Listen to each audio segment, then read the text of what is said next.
বন্ধন news, সত্যের বন্ধন। মুখ্যমন্ত্রী মমতা বন্দ্যোপাধ্যায়ের নির্দেশে অবিলম্বে আলু ব্যবসায়ীদের ধর্মঘট প্রত্যাহার করার বিষয়ে এদিন হরিপাল পঞ্চায়েত সমিতির মিটিং হলে রাজ্যের কৃষিজ বিপণন দপ্তরের উদ্যোগে প্রগতিশীল আলু ব্যবসায়ী সংগঠনের সহ আলোচনা সভায় উপস্থিত ছিলেন রাজ্যের কৃষিজ বিপণন মন্ত্রী বাচারাম মান্না, পশ্চিমবঙ্গ প্রগতিশীল আলু ব্যবসায়ী সমিতির সাধারণ সম্পাদক লালু মুখোপাধ্যায়, সভাপতি জগবন্ধু মণ্ডল, কোল্ড স্টোরেজ অ্যাসোসিয়েশনের সভাপতি সুনীল রানা, সহসভাপতি প্রদীপ ভবন্তি সহ ব্যবসায়ী সংগঠনের প্রতিনিধিরা। এদিনে আলোচনা সভায় সিদ্ধান্ত হয় এদিন থেকেই রাজ্য জুড়ে আলু ব্যবসায়ীদের ধর্মঘট প্রত্যাহার হলো। রাত থেকে আলু হিমঘর থেকে বেরোবে। ভবিষ্যতে সংগঠনের সঙ্গে রাজ্য সরকার আলোচনার পথ খোলা থাকবে। রাজ্যের যে আলুর বিষয় নিয়ে যে উদ্ভূত পরিস্থিতি ছিল, আমাদের প্রগতিশীল আলু ব্যবসায়ী সমিতি তারা কর্মবিরতির ডাক দিয়েছিল, যেটা তাদের কিছু দাবি দেওয়া ছিল। কিন্তু আমরা রাজ্য সরকারের তরফ থেকে মনে করি একটু পদ্ধতিগত ত্রুটি ছিল। তার কারণ রাজ্যের মাননীয় মুখ্যমন্ত্রী তিনি অত্যন্ত মানবিক। তিনি একদিকে যেরকম সারা রাজ্যের 10.5 কোটি মানুষের কথা ভাবেন এবং সর্ব কার্যে পেশায় যুক্ত মানুষের কথা ভাবেন, তাই আমরা আলু ব্যবসায়ী সমিতিকে আমরা পরামর্শ দিয়েছি যে কোনো অসুবিধা হলে আমাদের দরজা সবসময় খোলা, আলোচনার রাস্তা সবসময় খোলা। অন্তত চূড়ান্ত সিদ্ধান্ত নেওয়ার আগে আমাদের আলোচনা করার সুযোগ দেবেন। সেটা এই সিচুয়েশনে তাদের পদ্ধতিগত একটু ত্রুটি ছিল, সেটা তারা স্বীকার করেছে। তারা সাধারণ মানুষের স্বার্থে, রাজ্যের স্বার্থে তারা যেরকম কর্মবিরতি আজকে উইথড্র করে নিল, তার সাথে সাথে যে রাজ্যের মাননীয় মুখ্যমন্ত্রীর কাছে তারা আবেদন করেছেন যে তাদের কিছু সমস্যা রয়েছে কয়েকটি জেলার আলু নিয়ে, সেগুলো যাতে দ্রুত সমাধান হয় সেটা আবেদন করেছেন। আমরা নিশ্চিতভাবে যে গতকালই আমাদের মুখ্যমন্ত্রীর নির্দেশে চিফ সেক্রেটারি সাহেব তিনি একটা মিটিং ডেকেছিলেন, সেখানেই বেশ কয়েকজনই আমাদের বলেছিলেন যে আপনি বসলে সমস্যাটা মিটে যাবে। খুব সৌভাগ্য যে আমরা সহজেই এই রাস্তাটা খুলতে পেরেছি এবং একদিকে যেরকম স্টোর অ্যাসোসিয়েশন, আবার একদিকে প্রগতিশীল আলু ব্যবসায়ী সমিতি, তারা রাজ্যের আলুর এই বাজারের উদ্ভূত পরিস্থিতিতে তারা 26 টাকা মূল্যে তারা আলু যোগান দেবে প্রতিটা বাজারে, বিশেষ করে কলকাতা তার সংলগ্ন কলকাতা কোল্ড স্টোরেজ প্রিমিসেসের মধ্য থেকে। এবং তারা রাজ্য সরকারের এর আগেও এরকম ঘটনা ঘটেছে 13 শেষে এবং 14, সেখানেও স্টোর অ্যাসোসিয়েশন এবং আমাদের প্রগতিশীল আলু ব্যবসায়ী সমিতি সরকারের পাশে ছিল। এবারেও তারা পাশে থাকার অঙ্গীকার করেছে এবং আজ থেকেই প্রতিটি স্টোরে ব্যাপক পরিমাণ আলু বেরোবে। আমাদের স্থির বিশ্বাস কাল থেকে আমাদের বাজার সম্পূর্ণটাই নিয়ন্ত্রণে থাকবে। তার কারণ আমরা ইতিমধ্যেই এই উদ্ভূত পরিস্থিতিতে আমাদের মোট 493টি সুফল বাংলার কাউন্টার আমরা খুলেছি। সারা রাজ্যে 100টি এই উদ্ভূত পরিস্থিতিতে এক সপ্তাহের মধ্যে 100টি কাউন্টার খোলা হয়েছিল, তার মধ্যে 25টি হচ্ছে কলকাতা এবং আরও বাড়াবার সিদ্ধান্ত নেওয়া হয়েছিল এবং সেখানে 29 টাকা কেজি দরে আমরা সেখানে আলু বিক্রি করছিলাম। তাই স্বাভাবিক কারণে যদি আমরা প্রতিশ্রুতি মতো স্টোর অ্যাসোসিয়েশন এবং প্রগতিশীল আলু ব্যবসায়ী সমিতি তারা যদি কথা রাখেন, তাহলে আমরা আশা রাখছি যে মানুষকে 30 টাকার নিচেই আমরা আলু পৌঁছাতে পারবো। এবং আপনারা জানেন যে সর্বভারতীয় ক্ষেত্রে আলুর দাম অত্যন্ত চড়া। দিল্লি থেকে আরম্ভ করে যে শহরেই যাবেন না কেন 45 টাকার নিচে কোথাও আলু নেই। এটা আমাদের সৌভাগ্য যে আমাদের রাজ্যের মাননীয় মুখ্যমন্ত্রী, আপনারা জানেন যে 9 জুলাই তিনি একটি এই মূল্যবৃদ্ধি নিয়ে একটা মিটিং ডেকেছিলেন এবং তারপর থেকে সমস্ত ক্ষেত্রে সবজির ক্ষেত্রে 40% দাম কমেছে। তিনি উদ্বিগ্ন ছিলেন যে আলুর দামটা কেন কমছে না, সেই উদ্বিগ্ন আজকের সিদ্ধান্ত অনেকটাই স্বাভাবিক করে দেবে এটা আমাদের মনে হয়েছে। তাই আমি রাজ্য সরকারের পক্ষ থেকে ধন্যবাদ জানাবো প্রগতিশীল আলু ব্যবসায়ী সমিতি, স্টোর অ্যাসোসিয়েশনের কর্মকর্তাদের, তাদের সকলের উদ্যোগের মধ্য দিয়ে আমরা একটা জায়গায় পৌঁছাতে পেরেছি এবং আগামী দিন উচ্চ পর্যায়ে তাদের সমস্যাগুলো যাতে দ্রুত সমাধান হয় সে ব্যাপারেও আমরা নজর রাখবো।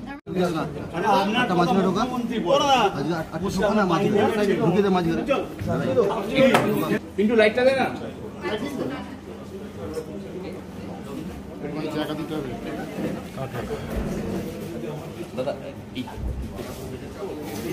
মানুষের স্বার্থে আমরা যেটা কর্মবিরতি করেছিলাম সেই কর্মবিরতিটা তুলে নিলাম এবং আগামী দিন বিগত দিনে আমরা যেরকম সরকারের পাশে ছিলাম 2014 সালে 13 শেষ থেকে 14 সালে বিভিন্নভাবে আমরা এবং কোথাও হিন্দুমানবাড়িরা একসাথে আলু দিয়ে সরকারকে সাহায্য করেছিলাম।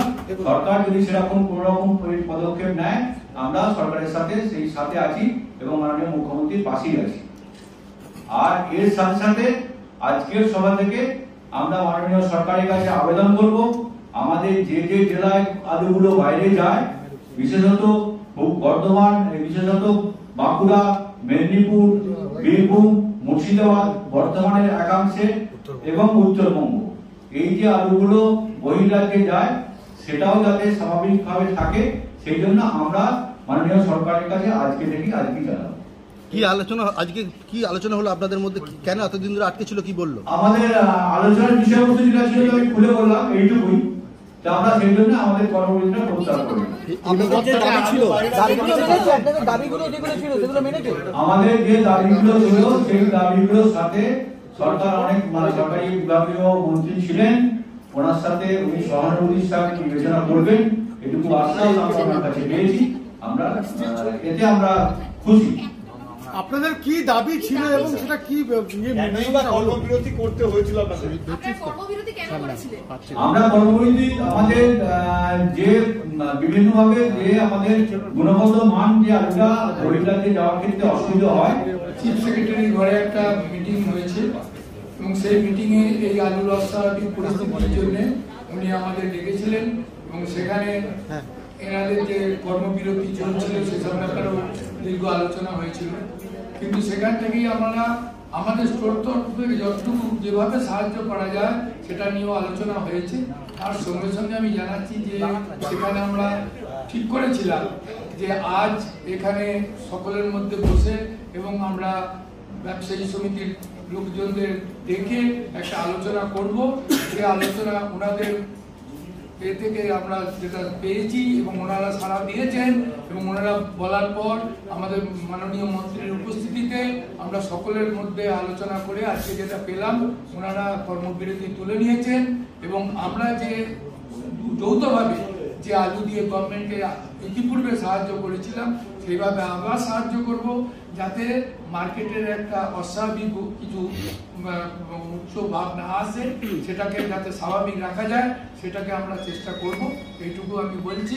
এবং আমাদের মাননীয় মন্ত্রীকে এটাও বলছি যেসব আমাদের এখানে যে প্রোডাকশন, আমাদের এখানে অ্যাকচুয়ালি যা প্রোডাকশন সারা বছরে যে প্রায় 100 থেকে 110 লাখ টন স্বাভাবিক প্রোডাকশন হয়, এই আলু আমাদের পশ্চিমবাংলার খাওয়ার ক্ষমতা নেই। আমাদের এখানে 65 থেকে 70 লাখ টন হলে আমাদের এখানে চলে যায়, কিন্তু আমাদের এখানে প্রোডাকশন হচ্ছে 110 লাখ টন, কোনো বছর 120 লাখ টন পর্যন্ত প্রোডাকশন হয়। এই প্রোডাকশনটা আমরা বাইরের রাজ্যে চিরকাল এরা পাঠিয়ে আসছে এবং যার ফলে আমাদের এখানকার অর্থনীতিও আলুর উপর একটা বিরাট ডিপেন্ড করে। সেই ডিপেন্ডেন্টটা আমরা চাই। মাদকাসক্ত যুবকদের জীবনের মূল স্রোতে ফিরিয়ে আনছে চুঁচুড়া নবজীবন ফাউন্ডেশন। আজ থেকে 7 বছর আগে পথ চলা শুরু হয়েছিল এই সংস্থার। হুগলি জেলা থেকে শুরু হয়েছিল নবজীবন ফাউন্ডেশনের কাজ। আজ গোটা উত্তর পূর্ব ভারতে ছড়িয়ে পড়েছে তার ব্যাপ্তি। জেলা ও রাজ্যের হাজার হাজার মাদকাসক্ত যুবকদের মানসিক ও শারীরিক চিকিৎসার মধ্যে দিয়ে সুস্থ জীবনের পথে ফিরিয়ে আনছে নবজীবন ফাউন্ডেশন। কি করে এই সংস্থাকে তিল তিল করে গড়ে তুলছেন বন্ধন নিউজ এর ক্যামেরার সামনে সে কথা বললেন সংস্থার কর্ণধার চন্দন দাস। দেখি ওটার মধ্যে কি আছে বা পাড়ার বড় দাদারা করছে, আমিও একটুখানি করি, ফিলিংসটা কি সেটা দেখতে যাই। এবং একটা সার্টেন টাইমের পর কি হয় সেটা ফ্রিকোয়েন্সিটা তখন অনেক বেশি থাকে, গ্যাপ থাকে যখন শুরু করে, পরবর্তীকালে যখন নির্ভরশীল হয়ে পড়ে সেই একটা সাবস্টেন্সের উপর, তখন সেটা থেকে বেরোনোর জন্য সে নানা রকম চেষ্টা করে, কিন্তু তার ওয়ে আউটটা জানা নেই যে কোন রাস্তা দিয়ে গেলে নেশা থেকেও বিরত থেকে সুস্থ স্বাভাবিক জীবনযাপন করা যায়। তো আমি ভাবলাম যে শুধুমাত্র আমি সুস্থ স্বাভাবিক জীবনযাপন করলাম, আমার জীবনের সার্বিক উন্নতি হলো, বা আমার যেসব এম বা আমি জীবনে যে জিনিসগুলো করতে পারিনি সেগুলো আমি ফুলফিল করলাম, তাহলে তো শুধু আমার কথাই ভাবা হলো। তাহলে আমি এরকম কিছু কাজ করি যাতে আমার মতো আরও 5 জন আমার দ্বারা উপকৃত হয়, এবং একটা সার্টেন টাইমের পর যখন মানুষ চায় যে ফিরতে, অথচ তার কাছে রাস্তা থাকে না, তখন এই একটা WHO ওয়ার্ল্ড হেলথ অর্গানাইজেশন একটা প্রসিডিওর বার করেছে। গরম পানীয়র জন্য বিশ্বমানের flask, micro oven, mixer grinder, induction সহ আধুনিক রান্নাঘরের সামগ্রী উৎপাদন সারা বিশ্বে আলোড়ন সৃষ্টি করেছে বোরোসিল। পাশাপাশি বিশ্বমানের সোলার গ্লাস, যা সোলার সিস্টেমের অন্যতম সামগ্রী তৈরি করে, সারা বিশ্বে নজির গড়েছে বোরোসিল। দেশের বাজারে পাশাপাশি বিশ্ববাজারেও সব প্রতিযোগী কোম্পানিকে পিছনে ফেলে এগিয়ে চলেছে ভারতের বোরোসিল। রাজস্থানের বোরোসিল কারখানায় 1200 মহিলার কর্মসংস্থান হয়েছে। প্রতিদিন রাজস্থানের প্রত্যন্ত গ্রাম থেকে ওই মহিলাদের গাড়ি করে কারখানায় নিয়ে আসে কারখানা কর্তৃপক্ষ। তারা বোরোসিলের বিশ্বমানের প্লেটের ডিজাইনে কাজ করে। দিনের শেষে তাদের গাড়ি করে বাড়ি ফিরিয়ে দেয় কারখানা কর্তৃপক্ষ।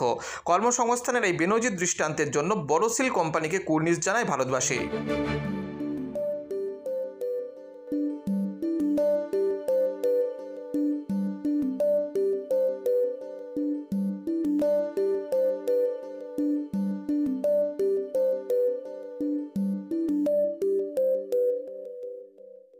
At Borosil, our products touch our customers' lives in many ways.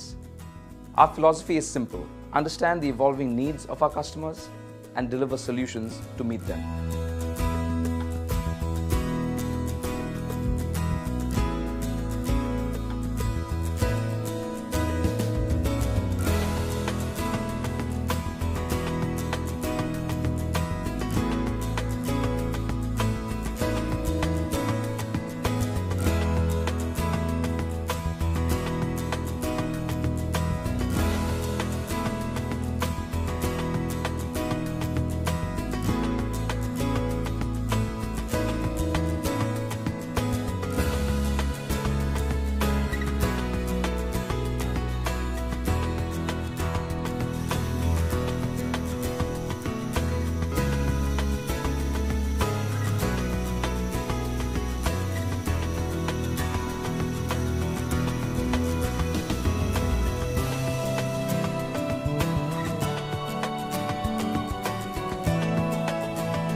We look beyond business.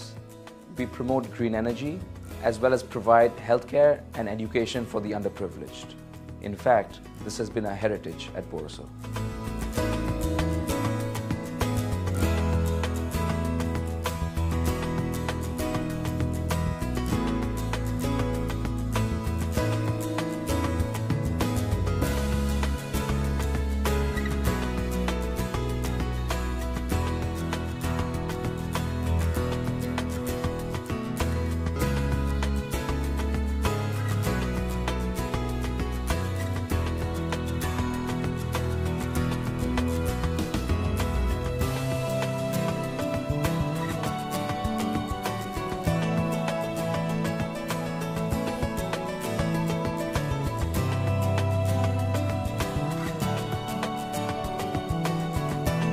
Our products are developed with innovation and thought. It is technology emboldened by the human spirit.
এই গরমকালে বিদ্যুতের বিলের পারদ ক্রমশ চড়ছেই। গরমের হাত থেকে রেহাই পেতে গরিব, মধ্যবিত্ত, উচ্চবিত্ত সবার ঘরেই 24 ঘন্টা পাখা ঘুরছে, হয় সিলিং ফ্যান না হলে টেবিল ফ্যান। এলইডি লাইটের জেরে আলোর ক্ষেত্রে বিদ্যুতের খরচের হাত থেকে বেশ রেহাই পেয়েছে সাধারণ মানুষ। কিন্তু সেই পুরনো টেকনোলজি সিলিং ফ্যান বা পাখার দৌলতে বিদ্যুতের মিটার রিডিং ক্রমশ বেড়েই চলেছে। আর এর হাত থেকে রেহাই দিতে তারা ফ্যান বাজারে নিয়ে এলো অত্যাধুনিক প্রযুক্তি তারা সুপার সেভার ও সুপার ফ্যান সুপারস্টার পাখা। সাধারণ মানুষকে বিদ্যুতের বিলে খরচের হাত থেকে রেহাই দেবে তারা fan.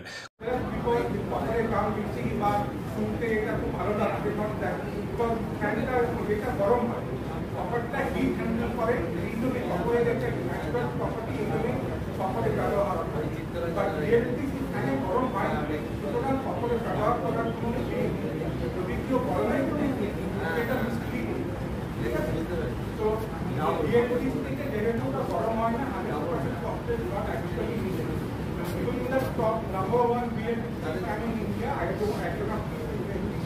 So they are also using the same exact same.